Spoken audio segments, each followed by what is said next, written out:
Good morning friends, आज है 1 अगस्त 2021 और आज की इस करंट अफेयर्स की वीडियो में जितने भी इंपॉर्टेंट क्वेश्चन शामिल किए गए हैं उन सारे क्वेश्चंस को एक एक कर डिस्कस करेंगे, साथ में उससे रिलेटेड फैक्ट्स को भी डिस्कस करेंगे। आप इस वीडियो का पीडीएफ डिस्क्रिप्शन बॉक्स में दिए गए लिंक से जाकर डाउनलोड कर सकते हैं या इस वीडियो का पीडीएफ टेलीग्राम ग्रुप से भी डाउनलोड कर सकते हैं। टेलीग्राम ग्रुप का लिंक मैंने वीडियो के डिस्क्रिप्शन बॉक्स में नीचे दे दिया, आप वहां जाकर टेलीग्राम ग्रुप को ज्वाइन कर सकते हैं और साथ में अन्य अपडेट्स को भी पा सकते हैं। तो चलिए इस वीडियो को शुरू करने से पहले आज का मोटिवेशनल कोट क्या है इसे देखते हैं। तो दोस्तों, मेहनत सीढ़ियों की तरह होती है और भाग्य लिफ्ट की तरह। किसी समय लिफ्ट तो बंद हो सकती है पर सीढ़ियां हमेशा ऊंचाई की तरफ ले जाती है। तो इसलिए दोस्तों मेहनत की सीढ़ियों पर ही आगे बढ़ते रहना चाहिए। ठीक है, तो चलिए पहला प्रश्न है, हेपेटाइटिस सी के लिए दुनिया की पहली सस्ती और प्रभावी नई दवा किस देश के द्वारा पंजीकृत की गई है? ठीक है, हेपेटाइटिस सी की नई सस्ती प्रभावी दवा किस देश के द्वारा पंजीकृत की गई है? तो चलिए इसका आंसर करते हैं मलेशिया। मलेशिया ने हेपेटाइटिस सी की नई सस्ती और प्रभावी दवा पंजीकृत की है। हेपेटाइटिस सी के बारे में जानते हैं। तो दोस्तों हेपेटाइटिस सी को साइलेंट किलर के नाम से भी जाना जाता है। दोस्तों मलेशिया में रेमडेसिविर नाम की दवा को सोफोसुविर नाम की एक मौजूदा दवा के साथ उपयोग के लिए मंजूरी दी गई है। और हेपेटाइटिस सी एक रक्त जनित वायरस है जो यकृत कैंसर के प्रमुख कारणों में से एक है। हेपेटाइटिस 5 प्रकार के होते हैं, ए, बी, सी, डी और ई। और हाल ही में 28 जुलाई को जो है वो विश्व हेपेटाइटिस दिवस मनाया गया था और इस बार की जो थीम है वो हेपेटाइटिस कैन नॉट वेट है। अब बात आती है मलेशिया की। तो चलिए ये है मलेशिया की स्थिति। मलेशिया जो है वो दक्षिण पूर्व एशिया में उष्णकटिबंधीय देश है। ठीक है, और इसकी राजधानी कुआलालंपुर है और कुआलालंपुर जो है वो मलय द्वीप पे स्थित है। ठीक है, और मलय द्वीप के पूर्व में दक्षिण चीन सागर है और पश्चिम में जो है मलाक्का जलडमरू मध्य है। और मलेशिया जो है वो दक्षिण चीन सागर से 2 भागों में विभाजित होता है। मलेशिया की मुद्रा जो है वो मलेशियन रिंगिट है और मलेशिया के प्रधानमंत्री जो है वो मोइनुद्दीन यासीन है। ठीक है, और मलेशिया का जो कुल जीडीपी जो है वो सबसे ज़्यादा उसमें जो हिस्सा है वो पाम तेल का है और मलेशिया जो है वो पाम तेल का काफ़ी ज़्यादा मात्रा में उत्पादन करता है। इस मामले में इंडोनेशिया भी जो है पाम तेल के उत्पादन में अग्रणी देशों में शामिल है। तो इतना याद रखिए मलेशिया से। Next question, drink from tap की सुविधा प्रदान करने वाला देश का पहला शहर कौन है? ड्रिंक फ्रॉम टैप की सुविधा किस शहर में शुरू हुई है? तो चलिए इसका आंसर करते हैं पुरी। उड़ीसा के पुरी शहर में ड्रिंक फ्रॉम टैप की सुविधा शुरू हो गई है। दोस्तों ड्रिंक फ्रॉम टैप जिसे सुजल मिशन के नाम से जाना जाता है, इस मिशन के जरिए पुरी शहर में लगभग 2.5 लाख लोगों को 24 घंटे गुणवत्ता वाली जल उपलब्ध होगा और इस जल को भंडारण करने की आवश्यकता नहीं होगी। इस योजना का उद्घाटन मुख्यमंत्री नवीन पटनायक ने किया और हाल ही में मुख्यमंत्री नवीन पटनायक ने जो है स्वर्ण रेखा सिंचाई परियोजना को भी उद्घाटन किया है। ठीक है, अब ये है उड़ीसा और उड़ीसा की बात आती है तो हाल ही में उड़ीसा के सिमलीपाल टाइगर रिजर्व में भयानक आग लग गई थी। ठीक है, और दोस्तों उड़ीसा के राउरकेला में जो है वो भारत का सबसे बड़ा हॉकी स्टेडियम बनाया जा रहा है। ठीक है, उड़ीसा सरकार जो है हाल ही में सरकारी भूमि की सुरक्षा के लिए अंतरिक्ष प्रौद्योगिकी तथा आर्टिफिशियल इंटेलिजेंस का इस्तेमाल करने का निर्णय लिया है और ऐसा करने वाला वो देश का पहला राज्य है। उड़ीसा सरकार ने सभी जिलों में निवेश संवर्धन एजेंसी स्थापित करने की घोषणा की है। ठीक है, और दोस्तों मगरमच्छों की तीनों जो प्रजातियां हैं वो उड़ीसा में ही पाई जाती हैं, तो याद रखिएगा। उसके बाद हाल ही में महेंद्रगिरी जो है उसे उड़ीसा का दूसरा बायोस्फीयर रिजर्व बनाने के लिए प्रस्ताव दिया गया है। ठीक है, गोप बंधु संबंधिका स्वास्थ्य योजना जो है वो उड़ीसा सरकार ने ही लॉन्च किया है। तो इतना याद रखिए उड़ीसा से। नेक्स्ट क्वेश्चन, किस राज्य ने आयुर्वेद को बढ़ावा देने के लिए देवारण्य योजना की शुरुआत की है? देवारण्य योजना किस राज्य में शुरू किया गया है? तो चलिए इसका आंसर करते हैं मध्य प्रदेश। मध्य प्रदेश में जो है आयुष को बढ़ावा देने और उससे रोजगार से जोड़ने के लिए जो है वो देवारण्य योजना की शुरुआत की गई है और इस योजना से जनजातीय क्षेत्रों में रहने वालों को रोजगार दिलाने में काफी सहयोग मिल सकेगा। ठीक है, चलिए मध्य प्रदेश के बारे में अन्य फैक्ट्स जानते हैं। तो ये है मध्य प्रदेश और मध्य प्रदेश की राजधानी भोपाल है और भोपाल में ही जो है खेलो इंडिया यूथ गेम्स, ठीक है, ये आयोजित किए जाएंगे भोपाल में। ठीक है, और हाल ही में मध्य प्रदेश सरकार ने स्पेशल 40 दस्ते का गठन किया है जो महिलाओं से सुरक्षा से संबंधित है। ठीक है, और मध्य प्रदेश में सतपुरा टाइगर रिजर्व है जिसे गार्जियन श्रेणी में पुरस्कार मिला है। और वो कौन सा पुरस्कार मिला है? तो वो net west group earth of heroes. ठीक है, ग्रुप अर्थ ऑफ हीरोज। ठीक है, ये पुरस्कार जो है सतपुरा टाइगर रिजर्व को मिला है। ठीक है, और दोस्तों राष्ट्रीय मानसिक स्वास्थ्य एवं अनुसंधान संस्थान जो है वो सीहोर में स्थापित किया गया है और यह सीहोर जो है वो मध्य प्रदेश में ही स्थित है। ठीक है, तो चलिए इतना मध्य प्रदेश से। नेक्स्ट क्वेश्चन, गोल्डन राइस रोपण को मंजूरी देने वाला पहला देश कौन बन गया है? गोल्डन राइस रोपण विधि, तो किसने ये मंजूरी दी है? तो चलिए इसका आंसर करते हैं फिलीपींस। ऑप्शन बी इसका सही हो गया। फिलीपींस ने गोल्डन राइस रोपण को मंजूरी देकर विश्व का पहला देश बन गया है। ठीक है दोस्तों, गोल्डन राइस जो है वो क्या है? एक जेनेटिकली मॉडिफाइड चावल है और साथ ही यह जो है वो ऑरेंजा सैटिवा चावल की किस्म से संबंधित है। ठीक है, और दोस्तों यह बचपन के कुपोषण को कम करने में मदद करने के लिए पोषक तत्वों से भरपूर है।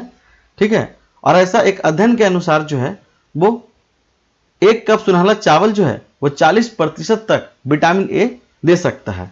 तो काफी ये विटामिन से भरपूर चावल है। ठीक है, और दोस्तों इस चावल का जो विकास है वो फिलीपीन चावल अनुसंधान तथा अंतर्राष्ट्रीय चावल अनुसंधान के सहयोग से किया गया है। ठीक है, और अंतर्राष्ट्रीय चावल अनुसंधान का जो मुख्यालय है वो क्या है? लास बानोस, जो कि मनीला में स्थित है। ठीक है, और इसकी स्थापना जो है वो 1960 में की गई थी। ठीक है, चलिए फिलीपींस की बात आती है तो फिलीपींस के राष्ट्रपति कौन है? तो रोड्रिगो दुर्तेते। ठीक है, और मुद्रा क्या है? Philippines peso. ठीक है, तो इतना आप फिलीपींस से याद रखिए। ठीक है, नेक्स्ट क्वेश्चन, निम्न में से किसे दिल्ली का नया पुलिस आयुक्त बनाया गया है? ठीक है, दिल्ली के नए पुलिस आयुक्त किसे बनाया गया है? तो चलिए इसका आंसर करते हैं राकेश अस्थाना। राकेश अस्थाना जो है वो दिल्ली के नए पुलिस आयुक्त बन गए हैं। ठीक है, अगर हम नासिर कमल की बात करते हैं तो नासिर कमल जो है वो नागरिक उड़ान सुरक्षा ब्यूरो के डीजी बनाए गए हैं। क्या बनाए गए हैं? डीजी। ठीक है, और आशीष चांदोड़कर जो है वो WTO में 3 साल के लिए भारत के अस्थायी मिशन के रूप में सलाहकार के रूप में रहेंगे। ठीक है, तो ये हो गया। नेक्स्ट क्वेश्चन, बायजू ने किस देश की ग्रेट लर्निंग शिक्षा प्रौद्योगिकी की कंपनी का अधिग्रहण किया है? और बायजू जैसा कि आप लोग को मालूम भी होगा ये एक लर्निंग ऐप है जिसके जरिए जो हम लोग ऑनलाइन पढ़ाई करते हैं। ठीक है, तो चलिए इस कंपनी ने किस देश की ग्रेट लर्निंग शिक्षा प्रौद्योगिकी का अधिग्रहण किया है? तो चलिए इसका आंसर करते हैं। तो ये है सिंगापुर की। तो ऑप्शन ए हो गया सही, सिंगापुर की। ठीक है, तो दोस्तों हाल ही में बायजू ने जो है वो $600 मिलियन में जो है सिंगापुर की ग्रेट लर्निंग शिक्षा प्रौद्योगिकी का अधिग्रहण कर लिया है और इससे पहले $500 मिलियन में जो है अमेरिकी डिजिटल एजुकेशन प्लेटफॉर्म यानी इपिक का अधिग्रहण बायजू ने किया था। और दोस्तों बायजू अगर हम ग्रेट लर्निंग की बात करते हैं तो इसकी जो स्थापना हुई थी वो 2013 में हुई थी और इसके जो विस्तार है वो 170 से अधिक देशों में है। ठीक है, और इसके वर्तमान जो संस्थापक कौन है? लखम राजू, और सह संस्थापक जो है वो क्या है? हरि नायर, ठीक है, ये याद रखिएगा, द ग्रेट लर्निंग के, ठीक है। अगर हम बायजू की बात करते हैं तो बायजू के संस्थापक कौन है? बायजू रविंद्रन। क्या नाम है उनका? बायजू रविंद्रन, ठीक है। तो इतना ये याद रखिएगा, ठीक है। चलिए नेक्स्ट क्वेश्चन बढ़ते हैं। किशोर न्याय बच्चों की देखभाल और संरक्षण संशोधन विधेयक 2021 के लिए विधेयक को संशोधित किया गया है। तो कौन सा विधेयक को संशोधित किया गया है? तो चलिए इसका आंसर करते हैं। किशोर न्याय संरक्षण अधिनियम 2015 को जो है संशोधित कर दिया गया है और अब इस नए संशोधन के तहत जो है जिला मजिस्ट्रेटों को और अधिकार दिए गए हैं। बच्चों के गोद लेने संबंधित जो भी प्रक्रिया है उन पर अब जो है वो जिला मजिस्ट्रेटों का अधिकार रहेगा। साथ में किशोर इकाइयों, बाल सुरक्षा गृह, किशोर न्यायालय आदि पर भी उनका पर्यवेक्षी अधिकार होगा, यानी जिला मजिस्ट्रेट को और भी शक्तियां दी गई हैं, ठीक है। नेक्स्ट क्वेश्चन, अंतर्राष्ट्रीय बाघ दिवस प्रत्येक वर्ष किस तिथि को मनाया जाता है? ठीक है, अंतर्राष्ट्रीय बाघ दिवस। तो चलिए इसका आंसर करते हैं। 29 जुलाई को जो है वो प्रत्येक वर्ष जो है बाघ दिवस मनाया जाता है, यानी पूरे विश्व में 29 जुलाई को अंतर्राष्ट्रीय बाघ दिवस मनाया जाता है, ठीक है। और दोस्तों भारत की बात अगर करते हैं तो भारत जो है वो 70% बाघों का घर है। साथ ही देश में कुल 51 अभयारण्य हैं और जो 18 राज्यों में फैले हैं। भारत में प्रोजेक्ट टाइगर की शुरुआत है वो 7 अप्रैल 1973 को हुई थी और जिसके तहत पहले 9 अभयारण्य बनाए गए थे और आज अभी वर्तमान में जो संख्या है वो 51 है। भारत में 14 बाघ अभयारण्य हैं जिन्हें ग्लोबल कंजर्वेशन एस्यूर्ड टाइगर स्टैंडर्ड की मान्यता प्राप्त है, ठीक है। तो ये काफी महत्वपूर्ण बात है। उसके बाद अगर हम बात करते हैं तो भारत को जो अगर उत्तराखंड की बात करते हैं तो उत्तराखंड जो है वो एक टाइगर केंद्र के रूप में उभरा है, क्योंकि वहां पर प्रत्येक जिलों में जो है वो बाघों की संख्याएं मिल रही हैं, ठीक है। और ऐसे जो है वो टाइगर स्टेट जो है वो मध्य प्रदेश को कहा जाता है, लेकिन उत्तराखंड भी धीरे धीरे जो है वो बाघों की संख्या में बढ़ोतरी हो रही है। वहां पर भी कई जिलों में जो है बाघों को देखा गया है, ठीक है। तो इस तरह से, तो चलिए नेक्स्ट क्वेश्चन बढ़ते हैं। भारत के पूर्वोत्तर में पहला बांस औद्योगिक पार्क कहां लॉन्च किया गया है? पहला बांस औद्योगिक पार्क भारत के पूर्वोत्तर में कहां लॉन्च किया गया है? तो चलिए इसका आंसर करते हैं असम। असम में जो है वो पहला बांस औद्योगिक पार्क को लॉन्च किया गया है, ठीक है। असम के दीमा हासाओ जिले के मंडेर दिशा में पूर्वोत्तर के पहले बांस औद्योगिक पार्क की आधारशिला रखी गई है और यह डोनियर यानी कि development of north east region मंत्रालय के द्वारा जो है 50 करोड़ की अनुमानित लागत से 75 हेक्टेयर क्षेत्र में बनाया जाएगा। और दोस्तों बांस जो है वो एक घास प्रजाति से संबंधित है, ठीक है, और स्वदेशी आस्था और के लिए काफी प्रसिद्ध, मतलब कह सकते हैं कि उत्तर पूर्व में जो है वो 300 से अधिक जातीय समूह जो हैं वो पारंपरिक रूप से आवास, भोजन और अन्य जरूरतों के लिए बांस का उपयोग करते हैं, ठीक है। तो ये उत्तर पूर्वोत्तर राज्यों के लिए काफी महत्वपूर्ण चीज है, ठीक है। अगर हम बात करते हैं असम की, तो असम में हाल ही में जो है स्वदेशी आस्था और संस्कृति के लिए एक नया विभाग बनाया गया है, ठीक है। और असम के मुख्यमंत्री कौन है? हेमंत बिस्वा शर्मा है, ठीक है। और असम में ही हाल में जो है वो मवेशी संरक्षण विधेयक को पारित किया गया था, ठीक है। और विधवा सहाय योजना जो है वो असम सरकार के द्वारा ही पारित की गई है, मतलब ये चलाई जा रही है, ठीक है। ये याद रखिएगा, विधवा सहाय योजना, ठीक है। तो चलिए नेक्स्ट क्वेश्चन की ओर बढ़ते हैं। Space tourism the next frontier व्याख्यान का आयोजन निम्न में से किस केंद्र द्वारा किया गया है? ठीक है, space tourism the next frontier व्याख्यान। तो चलिए इसका आंसर करते हैं। नेहरू विज्ञान केंद्र मुंबई के द्वारा जो है ये इस व्याख्यान का आयोजन किया गया था। और कौन सा टॉपिक था? तो space tourism the next frontier, ठीक है। तो दोस्तों हाल ही में जो है वो स्पेस के क्षेत्र में जो है काफ़ी प्रगति देखने को मिली है और स्पेस में अब कमर्शियल फ्लाइटें भी जाने लगी हैं। और अगर हम बात करते हैं इसके इतिहास की तो स्पेस एडवेंचर्स के तहत जो है अंतरिक्ष पर्यटन के क्षेत्र में पहली जो एजेंसी थी और इस एजेंसी की जो शुरुआत हुई थी वो 1998 में एक अमेरिकी अरबपति रिचर्ड गैरियट के द्वारा की गई थी। ठीक है, और इस स्पेस एडवेंचर के लिए जो है रूसी सोयूज रॉकेट का इस्तेमाल किया गया था और डेनिस टीटो, ठीक है ये याद रखिएगा, डेनिस टीटो जो थे वो पहले वाणिज्यिक अंतरिक्ष यात्री थे, यानी कमर्शियल जो है वो क्या बोलते हैं उसको, एस्ट्रोनॉट्स थे। ठीक है, और दोस्तों हाल ही में ब्लू ओरिजिन, ठीक है ब्लू ओरिजिन जो जेफ बेजोस की कंपनी है, ब्लू ओरिजिन जो है जिसकी स्थापना जो है वो 2000 में हुई थी। ठीक है, अपने रॉकेट न्यू शेपर्ड से 20 जुलाई 2021 को जो है अंतरिक्ष की यात्रा की थी और वो कहां से उड़ान भरी थी तो वेस्ट टेक्सास से। ठीक है, और 2022 में जो है स्पेसएक्स जो कि एलन मस्क की कंपनी है वो भी जो है अंतरिक्ष के लिए उड़ान भरेगी। ठीक है, और अगर और बात करते हैं वर्जिन गैलेक्टिक जो हाल ही में उसने भी जो है रिचर्ड ब्रांसन की कंपनी है वो न्यू मैक्सिको से जो है अंतरिक्ष के लिए उड़ान भरी थी।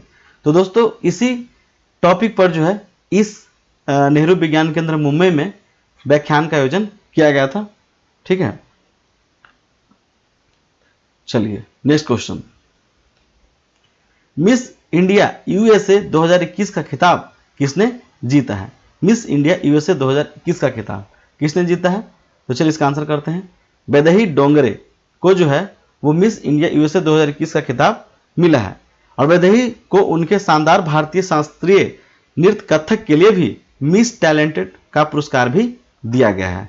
ठीक है, और दूसरे स्थान पर जो थे वो अर्सी लालानी जो कि जॉर्जिया की थी और तीसरे स्थान पर जो रह गई वो मीरा कसारी थी, ये तीसरे और ये दूसरे, ये जो है वो उत्तरी कैरोलिना की थी। ठीक है, नेक्स्ट क्वेश्चन, हाल ही में उड़ान योजना के तहत कितने नए हवाई यातायात मार्गों की मंजूरी दी गई है? उड़ान योजना यानी उड़े देश का आम नागरिक, तो इसके तहत कितने नए मार्गों को मंजूरी दी गई है?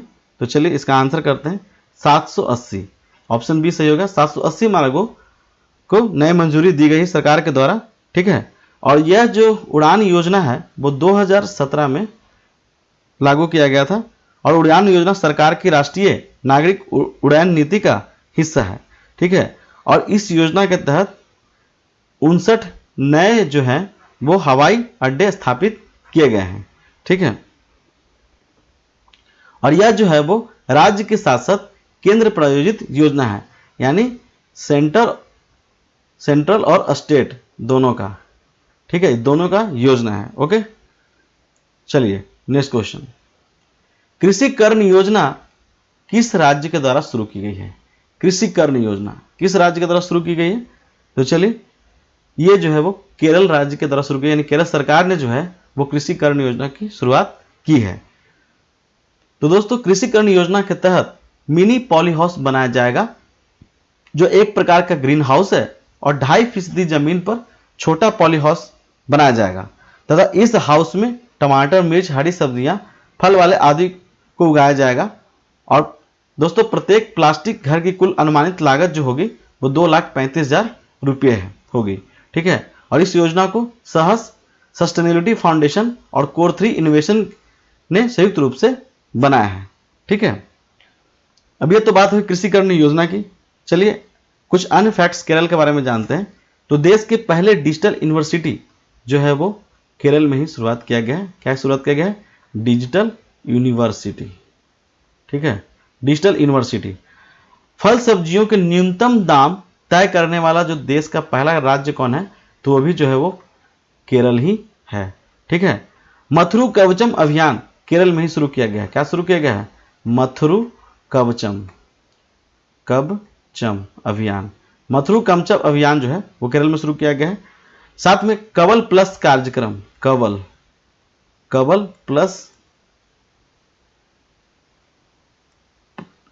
प्लस, ठीक है, इसको ऐसे याद रखें, कवल प्लस स्कीम, ये भी जो है वो केरल में ही शुरू की गई है, ठीक है। और केरल सरकार ने हाल ही में OTT platform, over the top platform की शुरुआत करने की भी घोषणा की है। क्रसिंग द कर्व अभियान जो है वो केरल में ही शुरू किया गया है, क्रसिंग द कर्व अभियान, ठीक है, क्रसिंग द कर्व अभियान केरल में शुरू किया गया। और हाल ही में उम्रदराज छात्रा भागीरथी अम्मा का 107 वर्ष में निधन हो गया था, और वो भी जो है वो केरल के ही रहने वाली थी। AFC महिला क्लब चैंपियनशिप में भारत का प्रतिनिधित्व जो है वो कौन करेंगी, तो गोकुलम केरला FC जो है वो प्रतिनिधित्व करेगा, ठीक है, किसमें, तो AFC महिला क्लब चैंपियनशिप में। तो कुल मिला के इतना है, याद रखें। और साथ में अगर केरल के मुख्यमंत्री की बात करते हैं तो पिनराई विजयन है, ठीक है, इस तरह से। तो चलिए, ये था आज का करंट अफेयर्स। दोस्तों, अगर आपको वीडियो थोड़ा भी अच्छी लगी हो, मतलब, तो इसे लाइक, कमेंट, शेयर जरूर करें, और चैनल पर नए हैं तो इसे सब्सक्राइब करें, और साथ में बेल आइकन को दबाएं, जिससे कि आपको आने वाले वीडियो की नोटिफिकेशन मिल सके।